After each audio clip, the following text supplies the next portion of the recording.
क्या हुआ है तुम्हें? You are looking strange today. यह सुनकर नव्या थोड़ी कंफ्यूज्ड हो गई। उसे लग रहा था कि क्या उसके चेहरे पर उदासी इतनी साफ दिख रही थी। बोलो, व्हाट्स द प्रॉब्लम?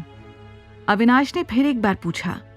नव्या थोड़ी देर तक तो शांत रही, पर फिर उसने कुछ सोचते हुए कहा, तुमने आज की न्यूज़ देखी? न्यूज़?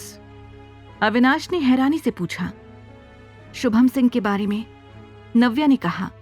अविनाश की चुप्पी देखकर नव्या ने आगे पूछा, क्या लगता है तुम्हें, सच क्या है? क्या वो सच में ऐसा कर सकता है?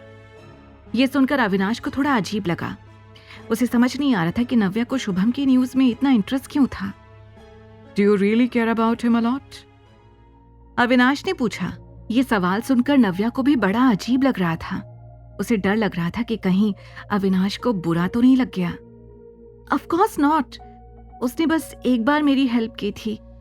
उस टाइम पर मुझे लगा कि वो काफी अच्छा इंसान है, तो मुझे नहीं लगता कि न्यूज़ में जिस तरह से दिखाया जा रहा है शुभम ने वैसा कुछ किया होगा। Oh really? अविनाश ने पूछा। हाँ, आई मीन, मैं तुमसे झूठ क्यों बोलूंगी? मैं शुभम से सिर्फ 2 बार मिली हूं।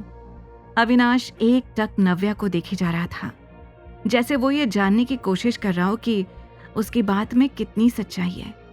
कुछ सेकंड्स के पॉज के बाद अविनाश ने कहा, ये मैटर जितना सिंपल दिख रहा है उतना है नहीं। तुम इसमें इन्वॉल्व ना ही हो तो अच्छा है। तुम सिर्फ अपने काम से काम रखो, दैट्स ऑल। ये ऐसे क्यों बोल रहा है? कहीं ये शुभम से जल तो नहीं रहा? नव्या ने मन में कहा। उसे हंसी भी आ रही थी और अविनाश की जलन देखकर शर्म भी। और अगर सच में शुभम को फंसाया जा रहा है तो लोग उसकी मदद करेंगे। There are people who are still standing with him. Avinash ने कहा। नव्या ने सिर हिला दिया। उसे समझ आ रहा था कि अविनाश को यकीन है कि शुभम इनोसेंट है, पर उसके साथ वो नव्या का भी ध्यान रख रहा है। I understand Avinash, don't worry, I know what I am doing, Navya ने कहा।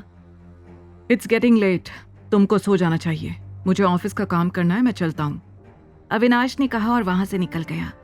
उसके जाने से नव्या को एक अजीब सी फीलिंग हुई।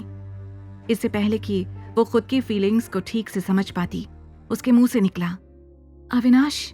अविनाश जो अभी कमरे के बाहर तक ही पहुंचा था, उसने नव्या की आवाज सुनते ही कहा, हाँ बोलो, do you need anything?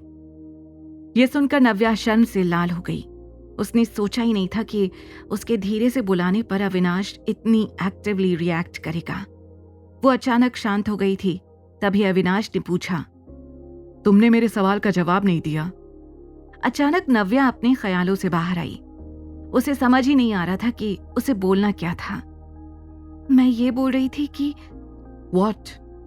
Avinash उसके बोलने का इंतजार कर रहा था, लेकिन नव्या एक बार फिर से फ्रीज हो गई थी।